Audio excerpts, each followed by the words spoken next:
Yiziphi inqinamba abantu besilisa ababhekana nazo manje ngokuthola kwenu njengama specialist kusuke kuyini le ezimbangela lezi inqinamba ababhekene nazo? Okay baba, ngizobala nje ezimbalwa ehamba phambili ikakhulukazi esibonayo kubantu besilisa. So into ebizwa ngokuthiwa sexual dysfunction. So iclustarishwa under the term. But under is sexual dysfunction, you know, there are a lot of classifications. Asiqale nje ngeyokuqala, erectile dysfunction, ungaqini kwayo, you know, induku noma umshini. Absolutely. So erectile dysfunction leyo.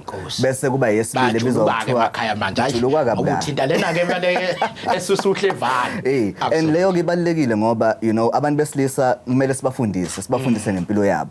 Umuntu wesilisa mayevuka ekseni induku kumele iqine. Musa wena. Ibohle mawuqeda kuchama. Insuku zonke baba Maphisa ageji insuku zonke kumele kwenzeke lokho. Iyona into ekhombisayo ukuthi umuntu wesilisa uyaphefumula, uyaphila. Ngoba kungena igazi kuphuma igazi endukwini. Udokotela uzosineke inkinga. So number 1 erectile dysfunction. Ekseni baba. Ayivukeli kodwa phela baba Maphisa ayivukeli morning glory. Ayivukeli morning glory. Ivukeli ukuthi uyaphila kanjalo ekseni ukuthi ngathi ekuhamba igogogo la. Ase kuyihambela igogogo la. Makunjalo. Ayivukela nje ukuthi njalo dokotela. Njalo ekseni belivuka. Uma engasavuki kusuke sekuphawu lokho lokuthi sekukhona ukuqala kokubheda kwezinto ekusebenzeni kwayo you know umshini nenduku.